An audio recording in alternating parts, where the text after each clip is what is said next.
good evening, everybody. Thank you for being here. It's a great night, right?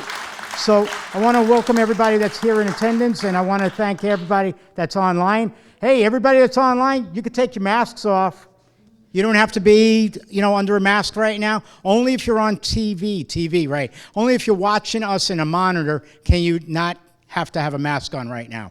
And by the way, for you all that are at home right now, you also get a meal of your choice. Whatever's in your kitchen, go make it, bring it. This is supposed to be a dinner program, so let's do this right, okay?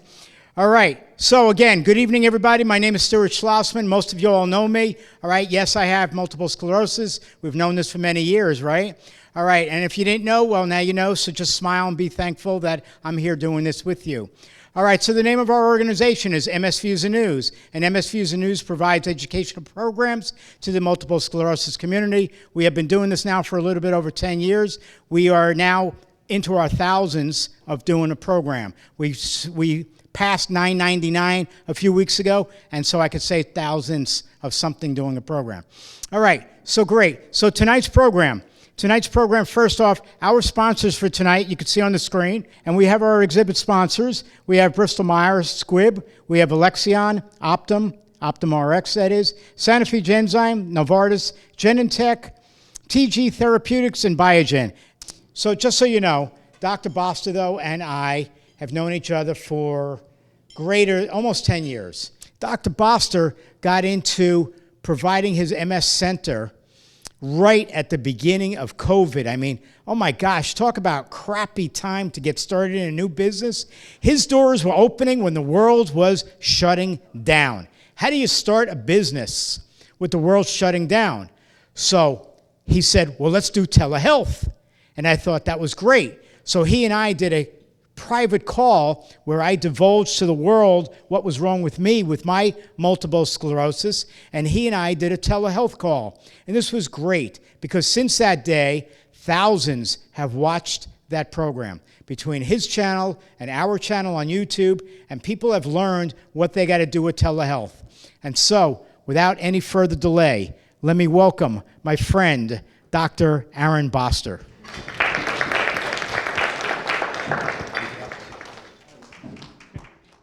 Howdy. Howdy. That was better than average. Out of respect to Stuart and Bill, I won't run down and come back, but let's try it one more time. So let me just break it down for you. This is an audience participation moment where I say a response and then you respond, right?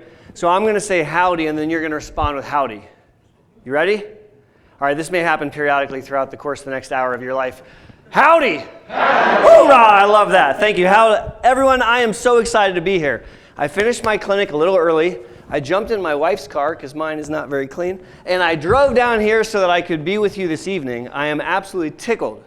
Now, before we do anything else, I think we need to give a second thank you to that amazing gal over there sitting Indian style because that was phenomenal. And we're going to be talking a little bit about mindfulness tonight. And I've learned a lot about mindfulness from that young lady over there, and I'm grateful for that, and I want to thank you for that. And so I went to the bar to have an apple juice before I came up here, and I wrote my lecture.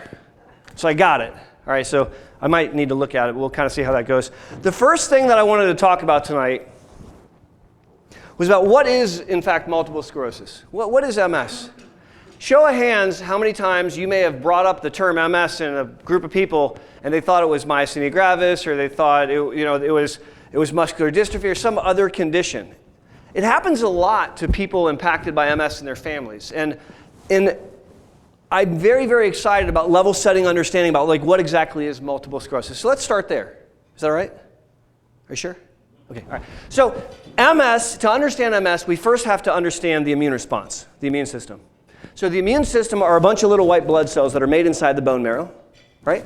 And when they're born and they grow up, they're kind of like college freshmen. They have absolutely no idea what they want to be when they grow up. They haven't decided yet. They're kind of undifferentiated. They all go to school at T-Cell University up in the thymus. Now, T-Cell University is a very unusual school. First of all, it's free to get in, so it's not like any school I've ever been to. Second of all, there's only one class. And the class at T-Cell University is, if I show you self, can you identify you as you? And if I show you a foreign invader, a virus, a bacteria, a fungus, a parasite, can you identify it as foreign? That's the only class at T-Cell University. And if you graduate T-Cell University, there's only one profession. When you graduate T-Cell University, they give you weapons, literally give you weapons, and they send you out into the human body, and you tool around the human body, and you check everyone out. Say, oh, I see me. Hey, me, how are me doing today? It's very nice to see me. And then I may find a foreign invader. Wait a second. Hold on, guys. That's not part of me. That's a foreign invader. I'm going to get out my iPhone 27, and I'm going to take a picture of the foreign invader, and I'm going to text it to all of my immune friends, and I'm going to let the entire world know that that's a foreign invader. And every time we see that foreign invader, we're going to do what we were taught to do in school. We're going to beat the hey out of it, try to clear it out of the body, right?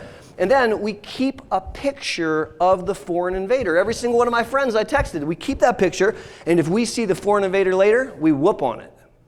So when someone tells you that you can't get chickenpox twice, they're lying. You can get chickenpox 100 times. The second time you're exposed to chickenpox, your immune system has been waiting since you were 12 to just whomp on it, and it clears the chickenpox, and you never know that you got an infection. Let's go back to T-Cell University.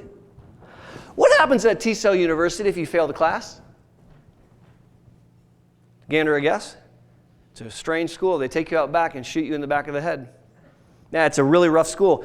If you can't tell the difference between self and non-self, they off you, all right? Only cells that can tell the difference are supposed to graduate. That makes perfect sense because you don't want a bunch of soldiers that misunderstand their role and their responsibility. And yet, sometimes the immune system makes an error in judgment. It has the class and all the kids take the test and a couple kids fail the test and they forget to murder them. And they let them graduate. And they get their gown on and they march with all their friends and they get their diploma and shake their hand. They get a little hat and stuff. And they are graduated from T-Cell University. And they get a weapon and they're a soldier and they're running around the human body just like all their buddies. And they see what they think is a foreign invader. So they say, oh, okay, I know what to do. I went to school. They take a picture with their iPhone 27 and they send it out to all their friends. And they say, that's a foreign invader. And then they come over and they whomp on the foreign invader and they clear the foreign invader out of the body, so they think. And every time they do a tour of duty, when they see that foreign invader, they attack it. But there's a very, very serious problem with that. It's not a foreign invader. It's an error in judgment. That's part of me. Autoimmunity is a situation where the immune system misidentifies part of your body as a foreign invader, and it attacks it with all the weapons it has, which in the immune system is mostly inflammatory in nature. Now, if the immune system attacks the pancreas, what do we call that disease? Yeah, so that's diabetes, type 1 diabetes, right? If someone doesn't have their pancreas, they can't make insulin, and so they can have diabetes. What about when the immune system attacks the joints of the hands? Yeah, we call that rheumatoid arthritis. That's a special kind of arthritis. It's an autoimmune condition where the immune system attacks the joint. What do we call the condition where the immune system attacks the holiest of holies, the supercomputer that runs the entire body, the brain? And what do we call that same condition if it attacks the spinal cord, the superhighway? What's that? That's multiple sclerosis. Multiple sclerosis is an autoimmune condition which specifically attacks the brain and spinal cord. That's what MS is. And MS manifests two different ways. People can have an attack, a relapse, a flare, an exacerbation. That's all the same thing. That's when something bad happened to you, when you're trying to hide the fact that you can't feel your leg when you're walking, and you tumble, and you got to come clean with your husband that you haven't been able to feel your leg in a couple days, and you're losing your bladder a little bit, and you feel a little bit weak and unsteady. That's an attack. An MS attack is a situation where a naughty autoreactive white blood cell left the blood-brain barrier, left the bloodstream, crossed over into the bloodstream, the brain, where it saw what it thought was a foreign invader and attacks it, and causes focal inflammation. And if that inflammation occurs in your optic nerve, you're not going to see very well. And if that inflammation happens in your spinal cord, from there down you're going to be numb and tingly, and the down there's might not work very well. You know the down there's, right? Bowel, bladder, and bedroom, good stuff. And so one of the ways that people with multiple sclerosis can develop difficulties is because they can have attacks. Another way that people with MS can have difficulties is independent from attacks. They can have a slow progressive decline in neurological function independent from attacks. And 2 years ago we made up a term for that. In my field, we love to make up terms. We just take a bunch of words and we take the first letter and we turn it into a word and we call out a new word. And the new word is called PIRA, progression independent from relapse activity. Progression, which occurs independent from having an attack. In both ways, people can progress in multiple sclerosis. Now, I am oftentimes asked the question, hey, Dr. B, when will we have a cure? When can we cure multiple sclerosis? Do you have a cure yet? Are you even working on a cure? Humbly, as I stand in front of you in December of 2021, I don't think we'll find a cure for MS in my lifetime. Now, I'm not saying that to be a Debbie Downer. I'm just trying to be honest with you about my scientific understanding about the immune system and the nervous system. And what I want to share with you is that our understanding of MS is better than it's ever been. We have come so far in the last 20 years. I am so proud of us. We have brought 25 different drugs to market since 1993. And, oh, thank you. Oh, and yet, we still are learning things every day. Do you know that there are cells in the immune system inside the brain that we haven't learned how to manipulate yet? We don't know how to affect them. We learned just 2 years ago that the brain had a lymphatic system. We're still learning. I don't think it's fair to look for a cure when I don't understand fully the cause, if I'm honest with you. Now, if I ended the lecture right here, that would be god-awful, because I wouldn't have a chance to tell you something that I think is really, really exciting. Sorry, Bill. What I mean by really, really exciting is we can't cure MS, but we can do something that I'm very proud of. We can make MS boring. We can make MS boring. We can allow you to live your very best life despite having MS today in 2021. That's my goal in clinic, is to help make MS boring. That's what I want to do. I want you to have a lot of excitement in the bedroom. I want you to have a lot of excitement on the boardroom and in the playing field. I want you to have excitement outside of my clinic. When you come to see me at the Boster Center for MS, I want you to be bored out of your skull. Because if we're looking at pictures of my dogs and talking about your vacations, we're not talking about a loss of function. We're not talking about pulling away and failing the litmus test of life. We're talking about living life more fully. And so that's really the goal, is to make MS boring. And our story in this room, in this generation, in the last 2 years of our lives, our story is way more interesting than everyone else's story, because we get to make MS boring during a global viral pandemic. So Stuart shared with you that I left a thriving practice in Central Ohio to start the Boster Center for MS, a big adventure where I was going to be a big boy and take care of patients and families on my own. And I opened on March 19th. And 2 days later, the governor of Ohio saw fit to close the state of Ohio. Woo, diggity. That was really, really neat. I looked at my CFO and I said, what are we going to do? And he said, I don't know. You want to try telemedicine? And so we started to Google telemedicine and trying to figure out how to do it. It has been a remarkable 2 years as we have tried to hold on to normality and constantly had resources taken away from us. How many of you, this is your first time going out in a group this size? How many of you, it's the first time you've done this month?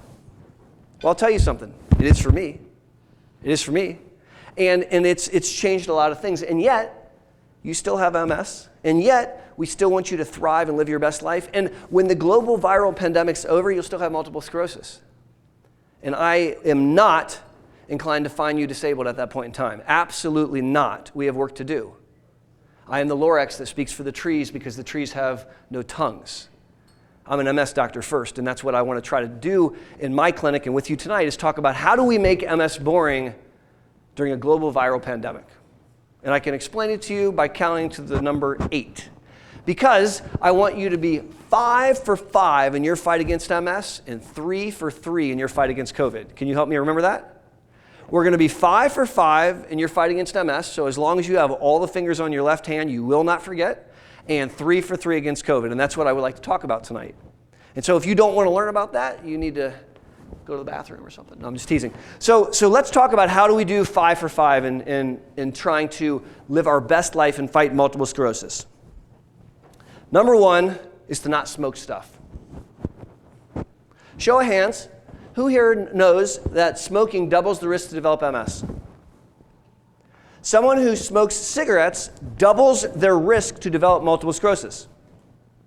Now, I'm a parent, and so I'm very keen on letting other parents know about that. Because if you have MS, your child is at slight increased risk of having MS compared to the general population. And if they smoke, they double that risk. And so I think that's a super important thing to know about. And if you noticed, what I said is don't smoke stuff. What's up with that? Right? Because in the great state of Ohio, we have different options of things that we might light up and burn and suck in. And so sucking in a carbon-based thing that you light on fire, whether that be ganja or whether that be tobacco, is very, very pro-inflammatory and not my groove thing. And so if you want to live your best life with MS and you want to slow down your disease process and not get a very pro-inflammatory thing going on, I don't want you to burn carbon-based stuff and suck in the smoke. Fair? Now, in reality, we can kick it up a notch, right? So it's not just about not smoking. When I talk about not smoking, what I'm really talking about is controlling cardiovascular risk factors. Did you know that if you have MS and uncontrolled high blood pressure, your MS is worse at the end of your life as compared to if you didn't have high blood pressure? Did you know that if your diabetes is poorly controlled, it makes your MS worse? Did you know that if you have high cholesterol and you don't treat your high cholesterol, it makes your MS worse? I mean, your physical neurological examination worsens faster. And the reason has everything to do with the aging of the brain. The whole goal in my career is to help your brain age normally at a natural rate. And MS challenges that and tries to make your brain age faster, and so does hardening of the arteries from smoking cigarettes or from diabetes that's uncontrolled, et cetera, et cetera. So if you want to live your best life despite having MS and you're trying to be 5 for 5, number one is to not smoke stuff and to pay attention to cardiovascular risk factors. This stuff's actually super duper important. Number two, in being 5 for 5 in your fight against MS, is to exercise as part of your lifestyle. Now, it's very easy for me to sit on my duff and waggle my finger and inform you that you should exercise. It's very hard for me to go home after working several hours and do anything but sit on the couch. And so I want to be sensitive to that, but here's the dealio. If you exercise as part of your lifestyle with MS, you end up less disabled at the end of your life compared to if you didn't. Did you hear that? That's a really, really big deal. If I can get you to do some form of exercise, I will improve your cognition. This has been studied. I will improve your fatigue, the most common symptom in MS. The number one reason people leave the workforce. Fatigue can improve if I can get you to exercise. I can improve the bedroom. I can improve the bathroom with exercise. I can improve balance. I can improve cardiovascular endurance. But here's the biggest thing. Let's do a thought experiment. What's your name, darling? Maria, would your family allow me to clone you? Okay, are they here? Are they present? Sir, would you, just hypothetical, we're going to clone her. Congratulations, sir. Let's give him a round of applause. He's got 2 Marias. All right. So there's 2 of you, darling. Now we're going to give one of you an elliptical and carrots, and we're going to give the other one of you chocolate cake and Days of Our Lives TV. And we're going to get back together in 3 years. All right. So what we find is we have a Maria who has gotten kind of fit. She's prehabilitated. She's got a strong core. Got good cardiovascular endurance. Balance is better than it's ever been. We're doing some good things here. Meanwhile, the clone knows everything there is to know about Days of Our Lives TV. Is Days of Our Lives even a show anymore, I wonder? Yeah. Thank you. I thought I should probably look that up. She's like, actually, yes, it is. And also, this clone is an aficionado of chocolate cake. And this clone is deconditioned to gain a couple extra pounds and has a weak core and weak legs, cardiovascular, not so great, balance, not super awesome. And then I'm going to get out a Harry Potter magic wand, and I'm going to cast a spell causing an attack of left leg weakness in both of those ladies. Now, the clone that was watching Days of Our Lives and eating chocolate cake, she's in a wheelchair, and she can't get out of the wheelchair, and she's looking up. That clone, who is prehabilitated, she's limping, going to physical therapy. And I won't insult any human in this room by asking the stupid question, who do you want to be? It's a rhetorical question. My point is, exercise prehabilitates you against a future attack. And that's really, really important. So when you're doing well, we want to hit it hard. We want to get you in shape and get you ready. God forbid something bad happens. If you want to be 5 for 5 in your fight against MS, number 2 is to exercise as part of your lifestyle. You say, Dr. Boster, that's lovely. It's real hard for me to walk. I have really bad balance. How do you want me to exercise, please? I can't go out jogging, and that's real. That is a real comment, and that deserves to be answered. So thank you for asking it. We have to be creative when we do exercise. Have you ever had the experience of typing into YouTube the word yoga? Try it. There are millions of amazing people on YouTube doing yoga, and you can do it with them for free. And we just heard probably one of the very best in the United States talk to us tonight. My point is that if you have an internet connection, you can probably find an online exercise for free that you could do. Walking is free. If you can drag your spouse out after dinner and go for a brisk walk, that can do amazing things. I want to get you moving. Now let me tell you a secret trick. Show of hands if you have a piece of gym equipment in your house somewhere. an elliptical, be proud, it's okay, you bought it, a treadmill, you got like a rowing machine. Now, you don't have to be honest with me out loud, but in your heart, tell me, is it in the basement or the spare bedroom? Because that's where that piece of equipment lives. And then my next question is, do you have clothes with hangers on it, or did you just throw the clothes over it? Because in my house, no hangers, we just throw the clothes right over the treadmill, right? And that's not very helpful. So I have a very, very clever idea, okay? It's not very feng shui. I want you to take that Schwinn bike that you bought, the stationary bike, I want you to drag that bad boy into the living room, and I want you to put it right next to your lazy boy recliner. Terribly feng shui. So you're gonna be sitting there in your evening clothes, relaxing with your spouse, watching Netflix, aimlessly staring at the boob tube, and out of the corner of your eye, you're gonna see red. Oh, darn it, that's that Schwinn I bought 7 years ago. And you ignore it and keep watching TV, and then you see it again. What I challenge you to do is, at the top of the hour, get on it for 5 minutes. Not 6 minutes, not 7 minutes, not for half. Just get on it for 5 minutes. Just pedal your tush for 5 minutes, then get off. At the bottom of the hour, it's your spouse's turn. Say, oh yeah, you want me to be in shape? You too, mister. Get on for 5 minutes. And then he's gonna do it for 5 minutes at the bottom of the hour. And if you are like most red-blooded Americans that watch 2 to 5 hours of TV every night, you get almost a half an hour to an hour exercise regimen just in your pajamas watching TV with that Schwinn bike that you were hanging clothes on. So my point here is we have to address exercise in an adult manner. We have to divorce ourselves of the high school mentality of if I can run 1 mile, I could probably run 2. And if you can run 2, I can run 4. And if we both take a day off, let's just not worry about it and go get drunk. Right? That is not the way that we have to approach exercise to live our best life with MS.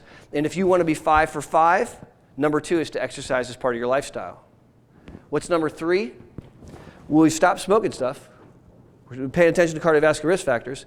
We're paying attention to exercise. Now we have to think about our diet. If there was one thing that I could ask you to do to improve your diet with MS, do you know what it would be? Up your water game. Honestly, if there was only one thing that I could ask you to do as it relates to MS, it would be to up your water game. Most red-blooded Americans are profoundly dehydrated. And in the setting of MS, go girls, that makes a really, really big deal. It worsens spasticity, it worsens constipation, it worsens bladder control, it worsens spasticity. I can go on and talk to you about all the, it actually worsens fatigue, believe it or not. And if you don't believe me, I double dog dare you to try the following. Drink 1 glass of water with breakfast, lunch, and dinner. I don't think that's asking too much of you. When you have breakfast, pour a glass of water and drink the bad boy. Same thing with lunch and dinner. That's 3 glasses of water. That's not so bad. Then, between breakfast and lunch, 1 glass of water. Between lunch and dinner, 1 glass of water, and we're copacetic. I got 5 big glasses of water in you. We are 3/4 the way there. I'm loving life, and you're gonna start to notice a lot of weird stuff. You're gonna become a water drinker because you're gonna have more energy and a bunch of other stuff. Now, if I was able to ask you to do 2 things as it relates to diet, the first one is to up your water game. The second one is to make sure that we're supplementing vitamin D. When I was in med school, not very far from here, just across the river at University of Cincinnati, they told me that MS didn't cause pain. They told me that MS didn't involve B cells. They told me MS didn't involve gray matter. There was a lot that we didn't understand, a tremendous amount that we didn't understand. And we are starting to get increasingly better at that. We're starting to understand the story of vitamin D, for example. Low levels of vitamin D drive this disease faster. Did you know that? Show of hands. Low levels of vitamin D can make your MS get worse. If we give you supplemental vitamin D, it drives your level up. If we get it above 50, it slows down your MS. That's amazing. And so there's a couple different ways to get vitamin D. You can go to Kroger's and you can buy a bottle of vitamin D3. D3 is better absorbed in the human body. And I can't tell you like how much vitamin D to take, 5,000 international units. But if you ask your doctor, 5,000, then they may be able to give you some idea of what to take. And the goal is to check a blood level to get it above 50. Not so bad. Do you know a cheaper way to get vitamin D? Go out and you go shirtless or in a tank top and stand out in the sun for 15 minutes. You will absorb 5,000 international units of D3. Dr. Boster did not tell you to go outside naked in the winter. Dr. Boster was simply sharing that if you have skin exposed for 15 minutes in the sun, you will absorb the exact same amount of vitamin D that I want you to take every day. Now, there's a lot more to talk about as it relates to diet in MS, but you probably want to go home at some point tonight. And so let's move on to number 4 as we are 5 for 5 in our fight against MS. Thus far, what have we done? We've not smoked stuff, right? We've started to exercise as part of our lifestyle. We started to clean up our diet by upping our water game and increasing vitamin D. The next thing that I think we need to do is take a disease-modifying therapy and make sure it's working. That's a really big deal. Taking a disease-modifying therapy in MS is a lot, in my mind, like a diabetic taking insulin. Right? And to not do that is to condemn yourself to have an outcome that I don't feel really positive about. Now, when my Uncle Mark had MS, back in the 80s, there were no therapies for him. My uncle was fixed in a wheelchair. He had trouble moving one hand. The other hand worked pretty well, and that's the one that he used the joystick with to control his wheelchair, before the very first MS therapy ever became available, 1993. I'll date myself. I was just finishing up high school. And there was a lottery where if you had MS, you could enter the lottery. And if you were lucky and you were picked, then you got to have the very first therapy available. In my family, we entered the lottery, and we didn't win. My uncle was not offered therapy.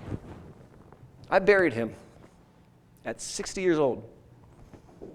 He had a terrible disease in an era with no therapy. So when I see a 20-something in my clinic who doesn't want to take a therapy, I get a bit emotional. Now, I've gotten a little more mature, but when I was a younger doctor, if a young gun, I define as a 20-something boy, came to my office and wouldn't take a medicine, I stopped my clinic, I removed his chair, I gave him a wheelchair. And I said, sir, if I can't help slow your disease down, I sure as hell am going to teach you how to do a wheelie in a wheelchair. Now, I've mellowed out a little bit, and as I've gotten older and lost my hair and stuff, but my point is, disease-modifying therapy is a really big deal. And I want you on the single most effective DMT that you're comfortable taking. I want you on the most effective DMT that you're okay with. And the second half of that sentence is very important because it's very highfalutin for me to tell you this drug's great and you should accept the side effects, but I'm not taking it. It's your body. You have to take it. And so we have to be a team. And how do we know whether a drug's working? So with blood pressure, it's really easy. You put your arm in the blood pressure cuff and you get the number and it tells you whether you're doing okay. MS, it's not so easy. In fact, there are 3 ways that we assess whether a disease-modifying therapy is working. Number 1, what you tell me. Because you are a you expert. You know more about you than anybody else. And if I ask you questions and shut up and you tell me the answers and I listen, I'll probably be able to learn what I need to learn to try to help you. And so one of the ways that we figure out if a disease-modifying therapy is working is by talking to the human, right? By like asking you how you're doing and listening. Because I need to know whether you're failing the litmus test of life. I'm doing great, doctor. I haven't missed a day of work. I barely get home and then I go to sleep. My family wakes me up and it's all I can do to get to work on time. I'm doing fine. Oh, really? That doesn't sound very fine to me. And so we have to be good listeners to make sure that people are thriving and they're not pulling away from life's activities. We have to make sure that I'm not hearing about attacks. We have to make sure that we're not hearing about PIRA, progression independent from relapse activities. Listening to the human being is so, so important. The second thing we do is we get MRIs. We take a picture of structure. So when I get an MRI, it's a yes-no question. Is there new structural damage or not? And if there's new structural damage, I'm not okay with that. And if there isn't, then that's a good thing. And I get an MRI of the brain about once a year, and I get an MRI of the spine about every other year, every 3 years. And I think that's a very, very appropriate way of monitoring to look for structural damage. The third way that we assess if a drug's working is functionally. So asking you to do all this stuff, right? Why do we do all that? I've had patients say, are you just teasing me? No, we're not. So if you go to a mechanic, like with your vehicle, the mechanic will run tests on various systems in your vehicle. So he may check the braking system, he may check the transmission system. I don't know 3 things about cars, so I should stop talking. You're not a car, you're actually something much more important than a car, you're a human being. But when I do the neuro exam, I'm testing various systems in your nervous system. So I'm looking at the coordination center, and I'm doing tests to figure out if the coordination center is okay. And if I identify that it's not as good as it was last year, something ain't right, and I have to dig in. And so when we are thinking about being 5 for 5, and number 4 is to take a disease-modifying therapy and make sure it's working, that's how we make sure it's working. What you tell me, what I see on exam, and what I see when I do clinical testing. And if you are on a birth control pill and get pregnant, it didn't work. right? That's the point of a birth control pill, is no unplanned pregnancy. If you're on a disease-modifying therapy and you have an MS attack, that's not okay with me. That's not the goal of taking the therapy. If you're on an MS therapy and you have a new spot on your MRI, that's not okay with me. And if you're on a disease-modifying therapy and your exam is worsening or you're pulling away from the litmus test of life, something ain't right and we need to dig in. And that is a really big component of being 5 for 5. One of the things that Stuart asked me to speak about tonight was about the evolution of MS drugs, and in specific, the advent of generic medicines. Show of hands in this room if you've come in contact with generic MS medicines. I'm the only one. So allow me to educate you about it. Drugs are approved and they have a lifespan. And when the lifespan ends, other companies can make copies of that drug. And we're starting to see that in the MS space. And it makes things very, very complicated because the testing isn't as rigorous as what we're used to with the original drugs. And yet, the generic drugs sometimes are more affordable or easier to obtain. And so it's an ongoing discussion. And there are increasing opportunities for generic versus on-label drugs. And I am not standing up here telling you that one's good and one's bad. I'm simply sharing with you that options are wonderful. And our field is evolving to the point where we're starting to have more and more options. And how do I want you to take that information? I want you to go home tonight and say, if the drug that I'm on isn't working, there's a bunch of options out there. And some of them are super duper affordable and some of them are super duper wonderful and I'm probably going to benefit from one of them. And I care enough about me that I'm going to advocate for myself. I want you to be 5 for 5 in your fight against MS. Number 5 was highlighted beautifully by the young lady that taught us yoga earlier today. Mindfulness is something which is desperately needed during the global viral pandemic. Do you know what mindfulness is? It's not a term Americans use very much. Mindfulness is defined as being in the present moment without prejudice, without judgment. You're not telling yourself a movie in your mind about something that happened yesterday. You're not worrying about what's going to happen tomorrow. You're literally present just listening to me eating your dinner. And what I have found is we don't do that very much in our culture. And what I have found is we need to. We desperately need to. We need to center ourselves. I need that.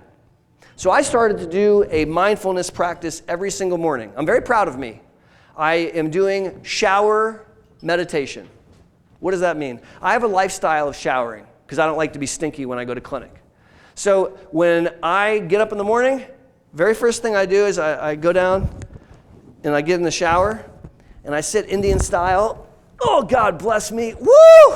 All right, I sit like this Indian style and I try really hard to close my eyes and relax my body. And all I try to do is to count from 1 to 10 without an intrusive thought. That's it. All I try to do is to count 1, 2 with each breath, all the way to 10 without having an intrusive thought about my work day or my family or something on. Can I tell you something? It takes me on average a half an hour. From 6 till 6:30 every morning, Dr. Boster is in the shower desperately trying to count to 10 consecutively without an intrusive thought. Why? Because I'm not very good at it yet, but I'm working on it and I'm getting better. And I'll tell you something really exciting. When I stand up after I've gone through that exercise, I'm not just clean, I feel empowered. I feel energized. I actually feel like I can approach my patients with more vigor. And that's a form of mindfulness. There's another example of mindfulness, which is super easy to do, called mindful meals. Heard of it? Mindful meals? It's the idea of turning off the phone while you eat. It's the idea of turning off all the screens while you eat and the radio. It's the idea of sitting down and actually appreciating with gratitude the fact that you get to eat and smelling the food that you're going to eat and looking, like physically paying attention to the food that you eat. So many red-blooded Americans eat a McDonald's cheeseburger while driving and talking on the cell phone. And they don't remember any of the 3 events that they were just doing. They just arrived at work and they've eaten and had all their business meetings and they feel gross. And so what I want you to do instead is I want you to experiment with the concept of mindful eating. Say, we're not going to talk and jibber jabber, we're not going to listen to the radio. We're going to pay attention to the people that we get to be around and feel really grateful that we get to be with them and that we get to enjoy a meal with them. That's mindfulness. So Mindy talked about a fantastic form of mindfulness, yoga, which I really, really think is special. And that's being 5 for 5 in your fight against MS. Now, I also need you to be 3 for 3 in your fight against COVID. What does it mean to be 3 for 3 in your fight against COVID? There are 3 things that I really want you to do to live your best life with MS despite COVID viral pandemic. Number 1, I want you to get masked. I want you to wear a mask. I am fully vaccinated and I wear a mask everywhere I go. Why? Because it protects me and it protects you. And I love you and I want to protect you and I want you to do the same for me. And so even when the governor of Ohio, in his infinite wisdom, not speaking to a single physician, decided it was okay for everyone to stop wearing masks, I disagree. And so if you want to be 3 for 3 in your fight against COVID, I want you to wear a mask. It's not a hard thing to do. Number 2, I want you to get boosted. Yep, I am for vaccines. Why? Vaccines save lives. And what we have learned with the COVID-19 situation is unique. People are losing their immunity.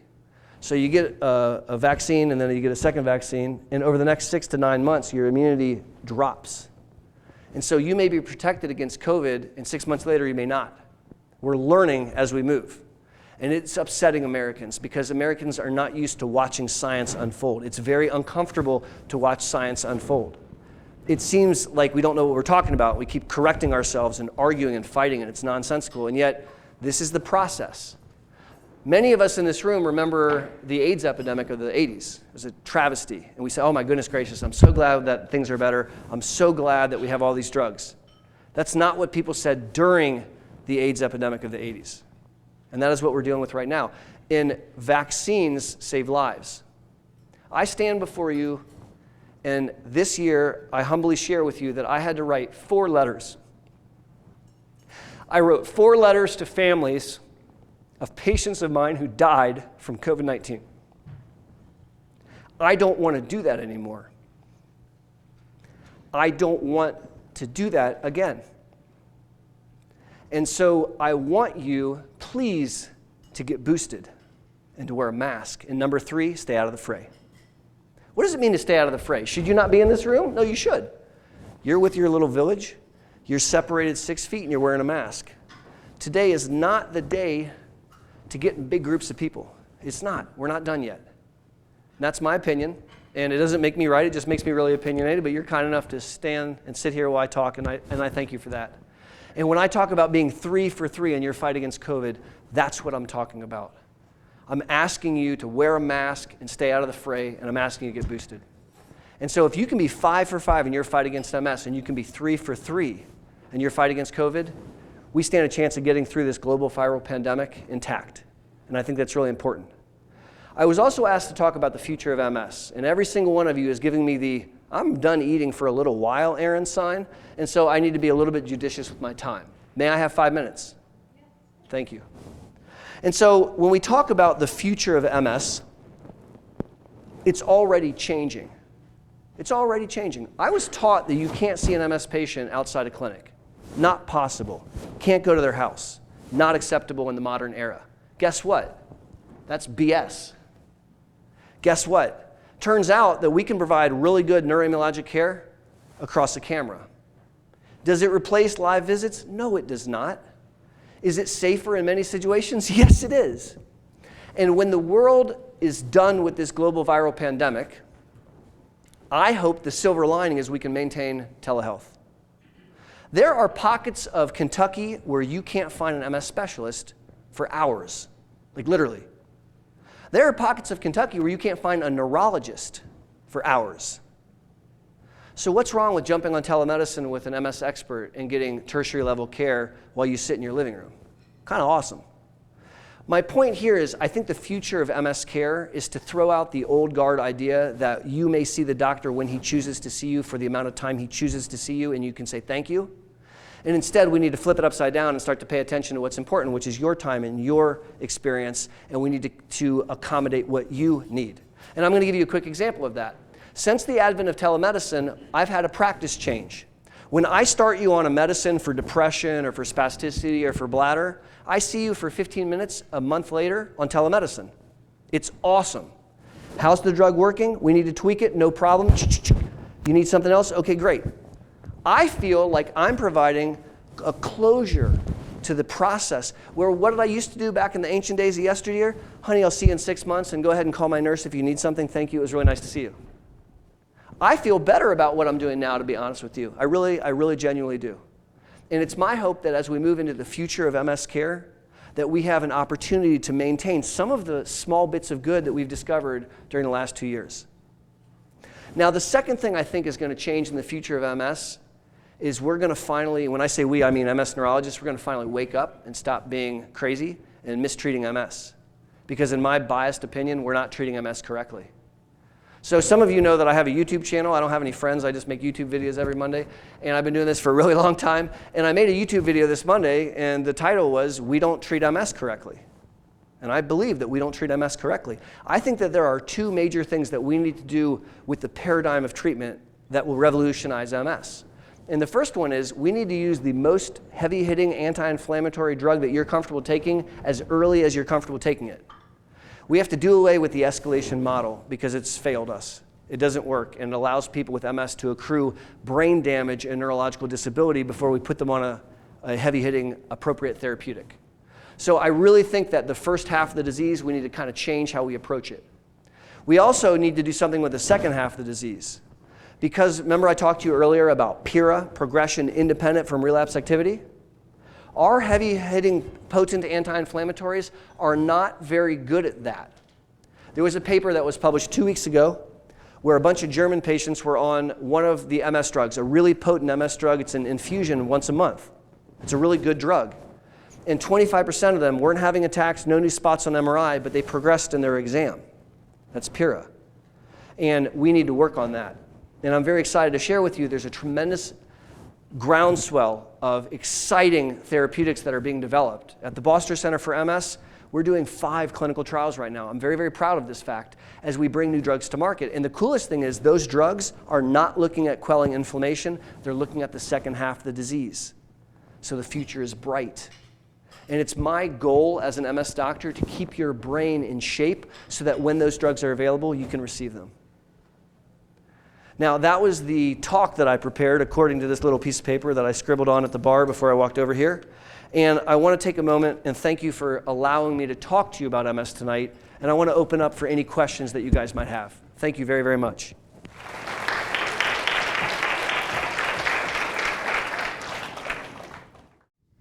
Hi, everybody. All right, so first off, let's again thank Dr. Boster for doing what he did. All right, and next, we're going to go around the room. We're going to take questions. For anybody that's got questions, please raise your hand. For those that are online, again, ask your questions. I'm going to be going back and forth to the monitor to look at who's got questions, okay? And then we will ask those from the monitor, okay? And we will call out your questions. Again, for anybody here, please raise your hand. This time I'm going to start in the room. I know, I see everybody pointing toward her. Yes, I'm getting there in a minute, all right? And so I'm going to start with that person back there first for all you online to know, all right? And then I will go back and I'll look at the monitor. Dr. Boster, take your time answering the question so I can get back to the monitor, all right? I'm picking up what you're putting down. Great, thank you. All right, I'm going. I want to know, when you go back to the T-cell university, how come the brilliant T cells don't whip the bad T cells into shape? Don't ask me, look at him. So the question was, when we were talking about what causes multiple sclerosis, remember we were discussing that earlier? And I was telling you a story about T-cell university, about how sometimes at T-cell university they make an error in judgment and a kid fails the class but they forget to off him, and so he graduates and does the wrong thing. And so the question was, well, why don't the other T-cells correct them? They're not taught that way. They don't regulate each other. Now, the reality is much more complex. And so if I add a layer of complexity to share with you, there's all kinds of different T cells, all right? And there are inflammatory T cells that are like gangsters, and there are regulatory T cells that are like cops. In the person with MS, when you measure those, what we find is striking. You barely have any cops, you got a bunch of gangsters. You have an overly active immune response, which is really revved up and inflammatory, and you have very, very few regulatory cells. So you get like 2 cops and 100 robbers. And it's a misbalance. Sometimes when we try to treat MS, we try to correct that balance. But the immune system doesn't know how to do that on its own. Great question. Thank you. All right, question I have for you before I get into the others. What can you tell us about that special fasting diet that you were talking about earlier? What did you call it? Intermittent fasting? I did not pay Stuart to ask me that question, but I could have. And so I've recently been doing a lot of learning about metabolism in MS and metabolism in general, and I've really gotten very excited about intermittent fasting. Show of hands if you've heard of intermittent fasting. So many of you have heard of intermittent fasting. It has everything to do with when you eat, not what you eat. Right? So that's kind of weird. I had not been taught that in med school. And I kind of did a deep dive and tried to learn about this stuff, and I'm going to break it down for you really quickly, okay? Why am I sharing this with you? Because it's very hard for people impacted by MS to exercise to lose weight. And so I want to give you every tool possible to help keep you healthy. And I think intermittent fasting is a great way to control weight. So it breaks down like this. When you eat stuff, it spikes your insulin. Insulin is a storage hormone. So when insulin is up, you cannot burn fat. Impossible. And if you eat something when your insulin is up, you have two options. You can burn it as fuel or store it as fat. I was doing a lot of the latter. And the more often you eat, the more you spike your insulin. So you think about my lifestyle before I learned about this stuff. I'd wake up in the morning about 5:30, I'd pour a cup of coffee, and I'd go and put cream in it. All right, I'd spike my insulin. And then I would keep doing that all morning with cream in my coffee, and then I would have a little Danish because I wasn't all that hungry, spike my insulin. And then I would nosh for lunch, and then I would skip dinner because I'm going to be healthy. And then I would get home around 8:30, and I would eat everything I could see in my house until about midnight, right? I did that for 2 years during the global viral pandemic, put on 30 pounds, couldn't fit into any of my clothes. It was really embarrassing. Not fun, that's a true story. And what I realized was I was keeping my insulin high all the time. So everything I ate, I only had one option. I could store it as fat. So intermittent fasting is not about changing what you eat, it's changing when you eat. So I learned I eat from noon till 8 p.m. That's called my feeding window, which feels weird. And then after 8 p.m., no food until noon. And I've been doing that for about 100 days, and I lost 35 pounds, and I feel really good about that. And I've studied whether or not this is safe in MS, and guess what? It is. And you know how we learned that intermittent fasting is safe in MS? In a really cool way. We learned because of Saudi Arabia. We learned because a bunch of people in the Middle East who are Muslim who have MS participate in a holiday, a very, very religious, important holiday called Ramadan, where for 30 days they do not eat when the sun is up.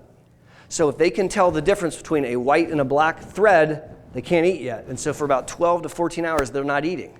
And then they eat at night. They're intermittent fasting as part of their culture and their religion.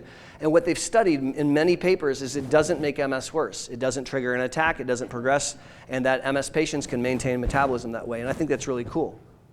Am I suggesting that you run home and start doing intermittent fasting? Absolutely not. Do I think that it's worthwhile to pay attention to what you eat as it relates to your health? Absolutely, I do. And thanks for asking that question. Great, thank you. You know, I didn't get to hear all of it, but that's why we have video, right? You can watch it later. Yep. Exactly. All right, so there are several questions from people online, and one of them is asking something based on your Monday video that you were online about. And this is from a person named Stephanie. Please explain what you meant in your Monday video about not just treating the inflammation. So, as I was saying, I think the future of MS care involves a paradigm shift in how we address the disease. Quelling inflammation is a really good idea because MS can cause inflammation in the brain and spinal cord, and it can short circuit your optic nerve or your spinal cord or your brain. But inflammation is not the only aspect of this disease. And particularly as you've had MS for 20, 30, and 40 years, as you've had MS for a while, the character of the disease changes. And you can have what we call smoldering MS. No flames, just smoke. Smoldering MS, burning in the background. And it changes the character, and it still causes disability. And what I was trying to say in that video is our anti-inflammatories don't work very well at doing that. In essence, to cure, did I just say that? MS, we need 3 therapies. We need 3 therapies. We need an anti-inflammatory, and there's 25 different formulations available by the American FDA currently. We need a neuroprotective agent. That doesn't exist yet. And we also need a remyelinating agent, and that doesn't exist yet. And I want to share with you guys that we're working on it really, really hard across the world right now. Thanks for asking that question, Stephanie. Great, thank you. All right, I'm not Stephanie though. Okay, great. I know you know, but you looked at me and you said Stephanie. I mean, it's an S name. Fair, it's, fair, It's fair. an S and a Stuart, T name. Stephanie. Stuart, Stephanie. Okay. Deal. My voice is a little bit different probably than hers, though. All right. This one is from a Cindy, which is close to a S name. All right. Given the fact that there are no genetic markers yet to determine the best course of treatment for individuals with MS, we are all obviously different in how we respond. But should it be standard practice to regularly look at biomarkers such as NFL? And she's not talking about the National Football League. All right. And microglia. Okay, I'll go with that. Yeah. Through a simple blood test to at least determine if the DMT you were on is the right one. Yep. So what Cindy with a C is asking is about a way to measure the response to MS. So if you are diabetic and you take a medicine for diabetes, we can check a blood test called a hemoglobin A1C, and it'll tell us how good of a job we're doing controlling your insulin, controlling your sugars. So that's a great blood test that can assess how we're doing. MS doesn't have a blood test. And what Cindy was sharing is that we desperately need a way besides an MRI to be able to assess, are we winning? And there are several drugs that are there are several laboratories that are currently being developed that are really, really exciting. One of them is neurofilament light chain. Show of hands if you've heard of neurofilament light chain. Cool, so I get to tell you about it a little bit. So a neuron is the cell in the brain, and it's got like a long, sticky outy thing called an axon, and that's what sends the electrical message to the next neuron.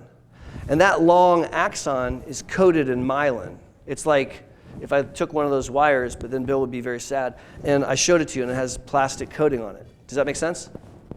Now, when you have damage to the axon, you don't just strip off the myelin, you crack the axon. And when you break the axon, all the stuff inside spills out into the environment. And inside that axon are these neurofilaments. They're heavy chains, medium chains, and light chains.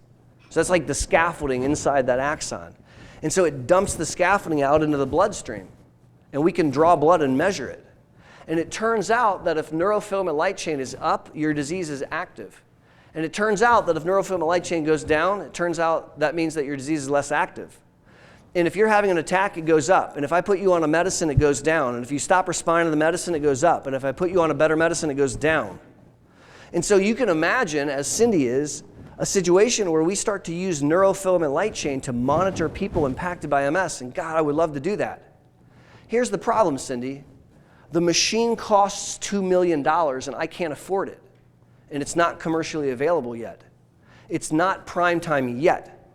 So it is currently available through big research studies, and there's a couple centers around the United States, including my friend Rainey up in Michigan, where they have those machines, and they can start to use them. The other problem, Cindy, is that we don't have a baseline level. Like, we don't have a control, because neurofilament light chain goes up as you age, for example, and so we don't know like the control levels yet. So it's still a works in progress, but it's really, really close to being something very, very special. And so I look forward to a day where I can tell you by drawing blood that we're on the right track or not. Good question. Next question from here. Yes. Anything to improve sexual function with MS? Give me a number between 1 and 15. 3. Yes, let's come up with 3 things to improve sexual function in MS. All right, so the first thing that we need to do to improve sexual function in MS is we need to talk to our sex partner. Dead serious. Very often, your partner doesn't know that her favorite position hurts you because you've never told her. Very often, your partner doesn't know that the light touch in that one spot burns. She never told them. Very often, there's a lack of communication in couples, just in general, and in the setting of MS, there may be things that are barriers to enjoying yourself on Saturday evening, and your partner's not aware of it. And so the number, if I only had one, if you pick one, the number one thing I would do is I would sit down and have a conversation. And it should be a fun conversation. What are your 3 favorite positions? What do you enjoy doing for foreplay? Does this feel good? What do you not like? Those are important conversations to have. And if you're uncomfortable having that conversation with your sex partner, I have a question about why is that your sex partner? So if there's one thing that you can do to up your game in the bedroom, honestly, it's to have a conversation. It's to do that. All right, but let's go beyond that. What else can we do beyond that? So we have to think about what's the issue, all right? Because we have to break sex down a little bit into primary, secondary, and tertiary sexual dysfunction. Primary sexual dysfunction is where MS has damaged the circuitry of sex, like the neurons that run the down theres. And that can become a problem because when the down theres are stimulated, the message doesn't get to the brain. Let me give you an example. Right now, I'm essentially using an indoor voice, but I have a microphone on because my indoor voice isn't loud enough for you guys in the back of the room to hear me. So the microphone helps me project. If all of you started talking, despite my mic, I would start screaming because the interference in the room between my mouth and your ear would be so high, I would have to yell so that you could hear me. Well, sometimes when the down theres are stimulated, it's inadequate to bypass the spinal cord damage and the brain damage to get up to the brain, so the brain says, oh, I did it, okay, I know what to do now. And so one of the ways that you can overcome that problem is providing overdrive stimulation. Now, we're not going to scream, we're going to use a plug-in-the-wall vibrator. Hitachi Magic Wand. I should have bought stock years ago. And a water-based lubricant, which increases skin sensitivity, and a Hitachi Magic Wand, which is like DC power, can provide overdrive stimulation to the down theres to send the message up to the brain, so the brain's like, oh, it's Friday. Got it. I know what to do. And that can make a really big difference. So second to talking to your partner, if you have primary sexual dysfunction, there's difficulty with arousal, either maintaining an erection or adequate lubrication, that's the first thing that I want to do, is to use a plug-in-the-wall vibrator and a water-based lubricant. The third thing, because she picked 3, that I want you to think about in the setting of sex is energy conservation. So you may find that a particular style of having intercourse exhausts you and you can't function. And so talking to your partner saying, that move isn't good for me, this works a lot better, is really, really important. Also, you may find that sex is being offered to you at the wrong time. It may be at the very end of your day when you are so freaking exhausted and you're so excited to go to bed and you've been excited about it since dinner that the last thing on earth you could think about was being intimate. And so you may find that you need to have sex when you have enough energy. You may become a morning type of person, or you may find an afternoon delight. My point is you have to game out the best time. And don't just assume because the kids are quiet and it's bedtime that now's the right time. Thanks for picking 3. I wished you had picked 15. Okay, well, here's the rest of it. I picked number 11. Okay, we can keep going for quite some time. Let's do a couple more. What the hey.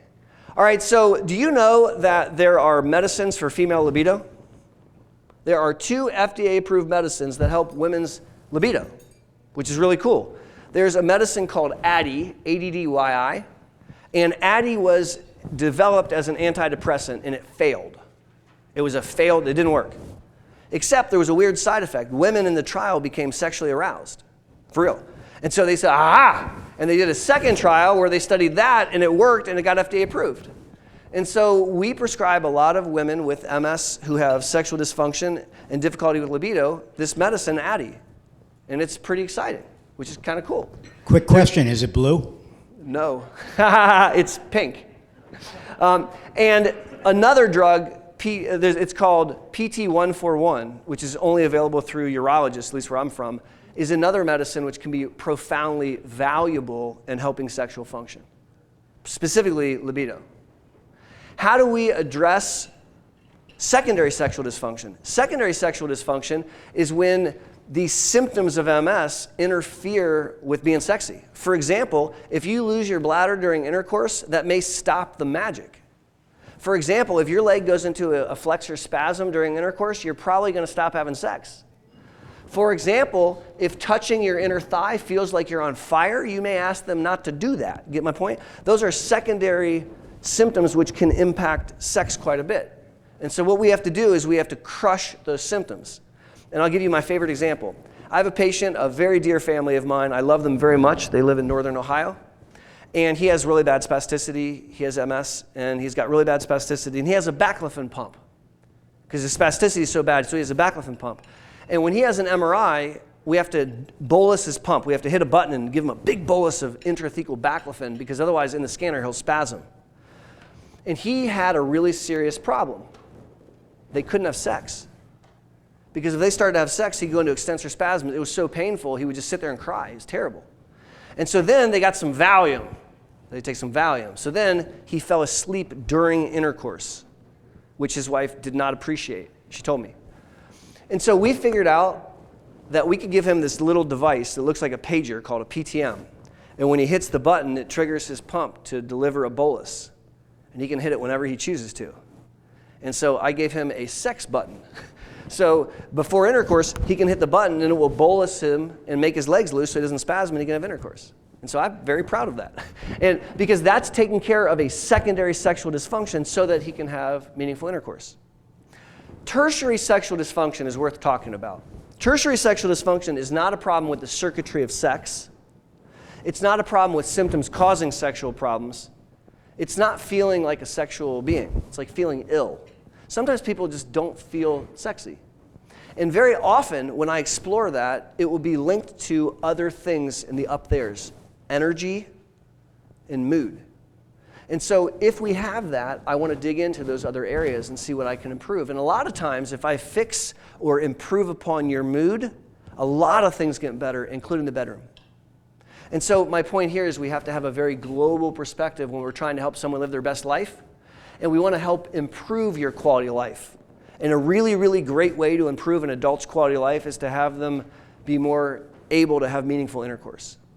And so I don't know if that was 11, but we'll move on to the next question. I figured that. We're taking a short version. I got it.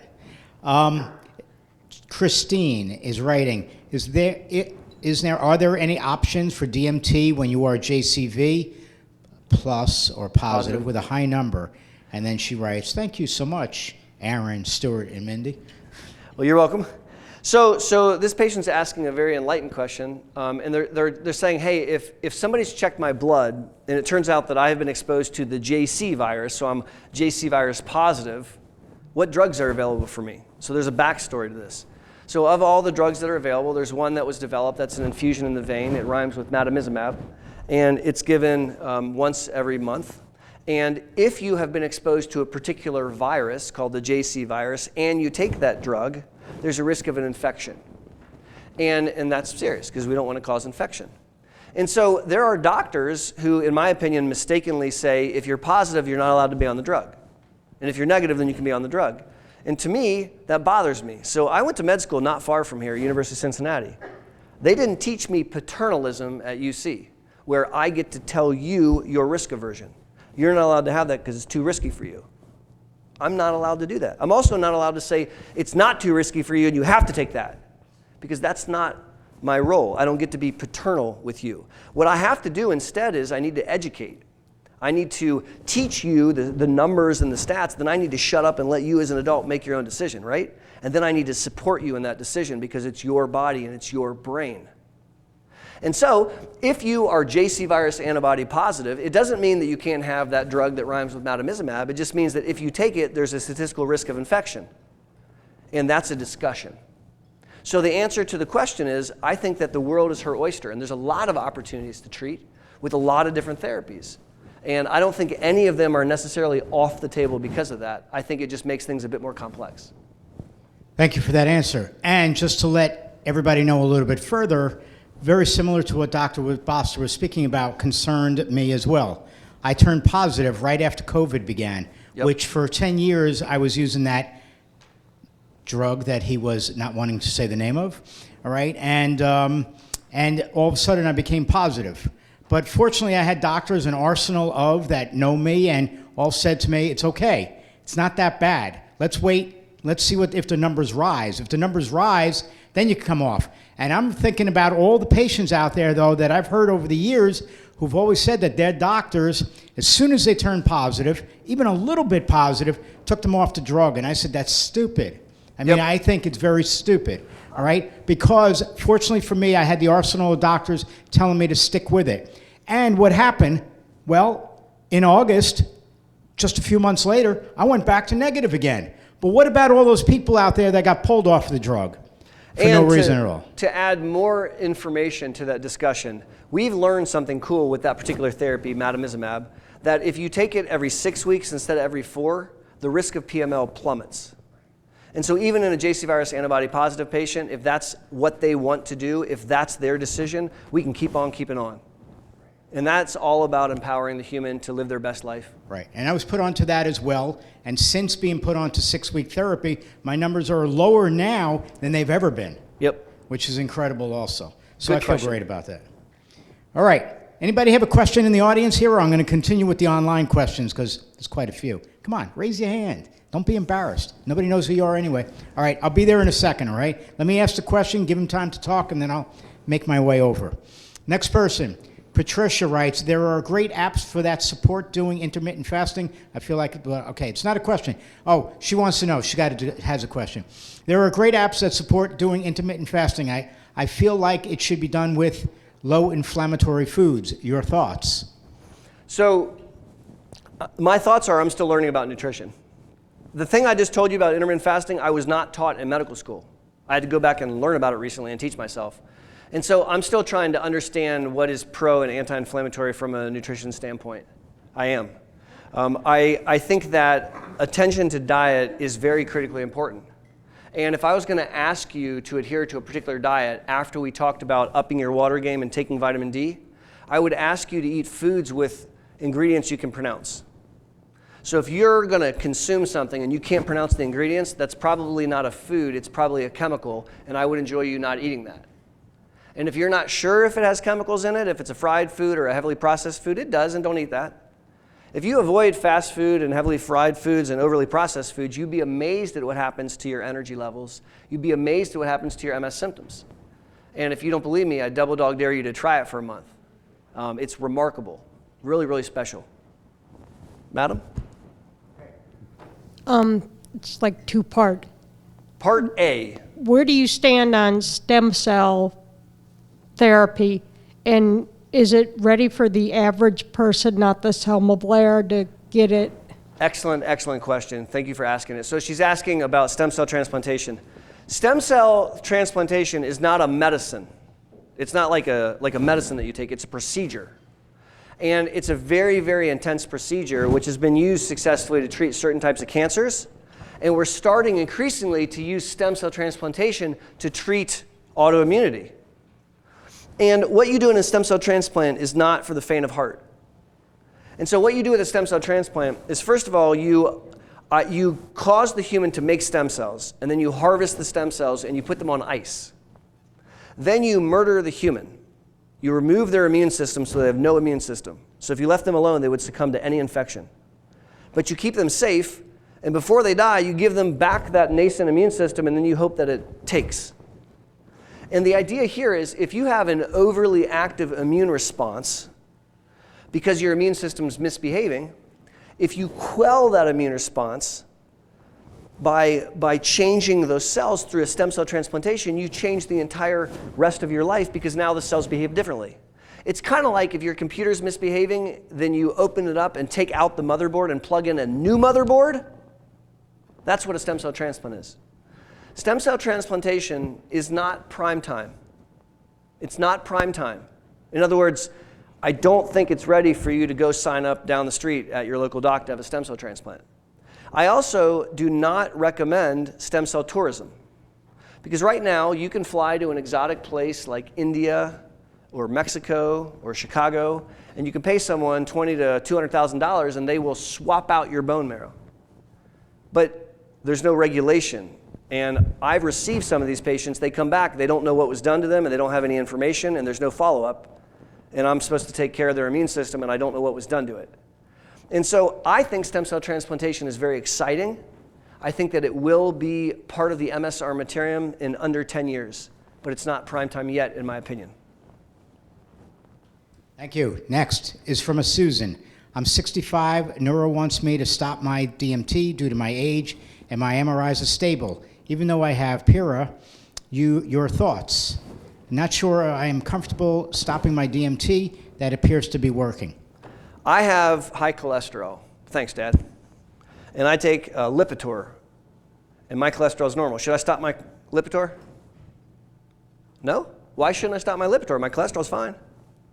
Maybe it's because the medicine made my cholesterol fine.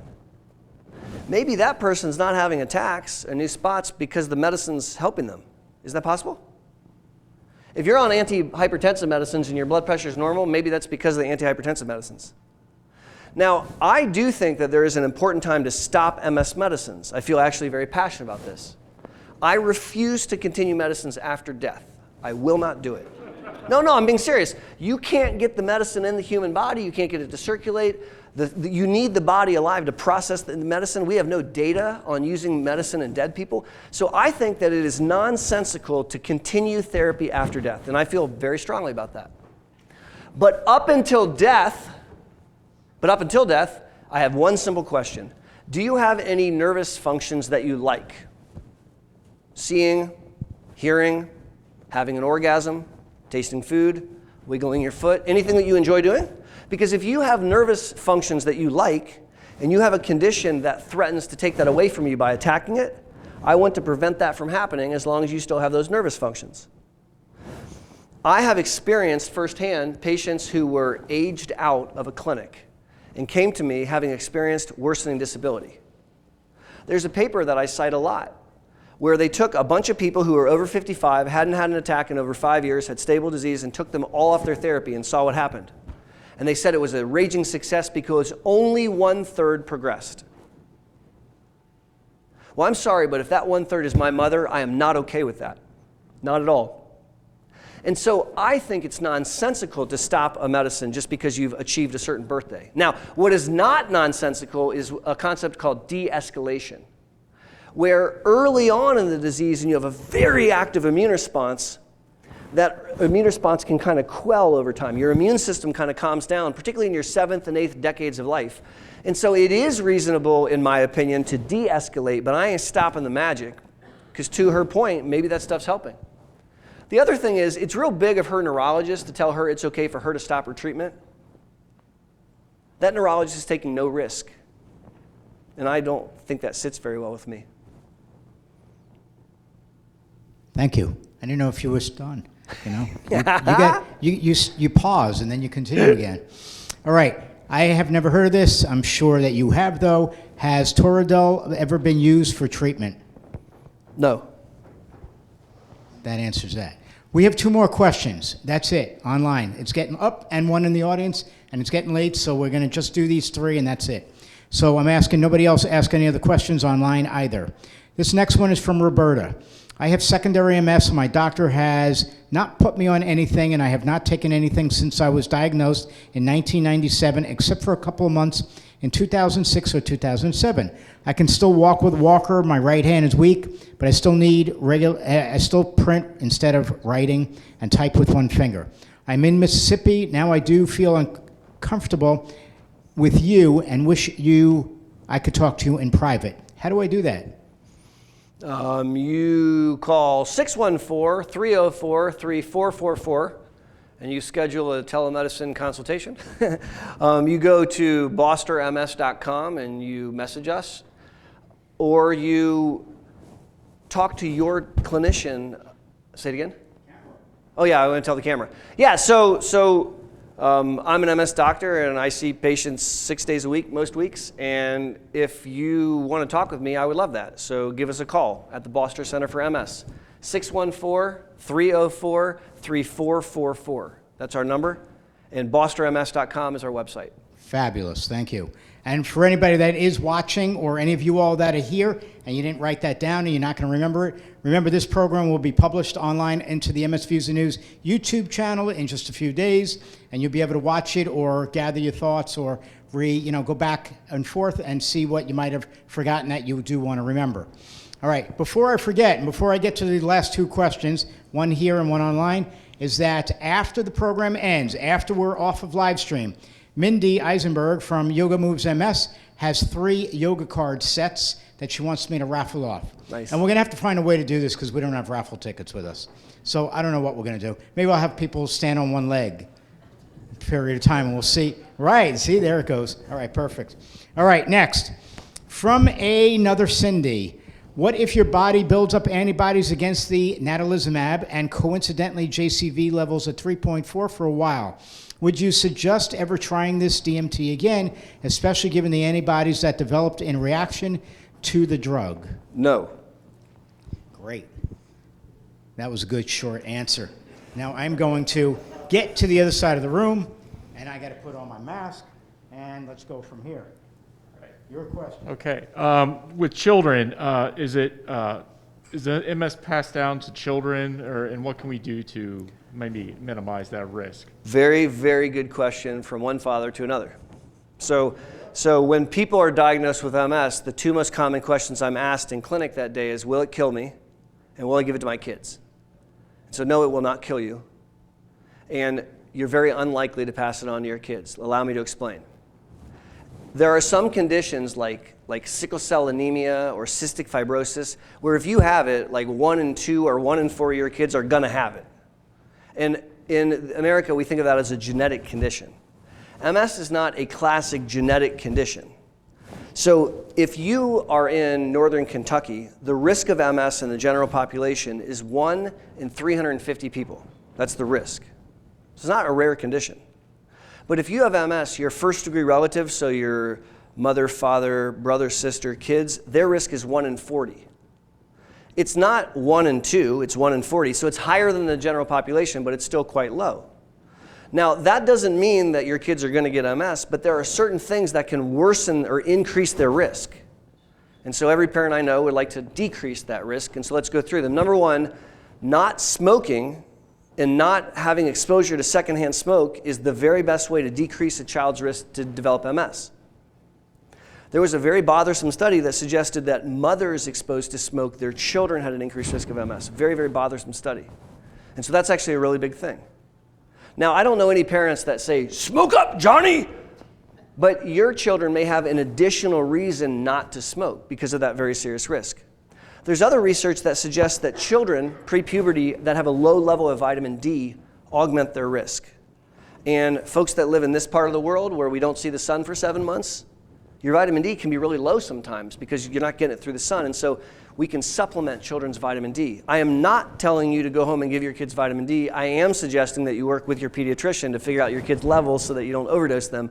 The point is that by giving them vitamin D and driving the level up, you can make things a bit better. We also have learned that morbid obesity pre-puberty doubles the risk to develop MS, interestingly. And so children who are morbidly obese, and in particular children who are inactive, have an increased risk. And so knowing that allows parents to help them make sure that that doesn't happen. So there are things that we can do to that genetic predisposition which could increase or decrease the risk to get MS. And so I like all parents to know that. I appreciate you asking that question. Awesome. Thank you. Thank you, Doc. Always Thank a you, pleasure, everyone. Right? God bless. Fabulous. So firstly, I want to thank everybody for being here in person as well as online. Tonight's program, we did have all the exhibitors that I mentioned at the beginning of the program. This program was not sponsored by a pharmaceutical company. This was an MS Views and News program. This is something that we wanted to give to the MS community here, okay? And we will be doing in other locations around in the United States. So for now, I just want to say thank you again for everybody. And for those online, have a great night. Be safe. Don't drink and drive.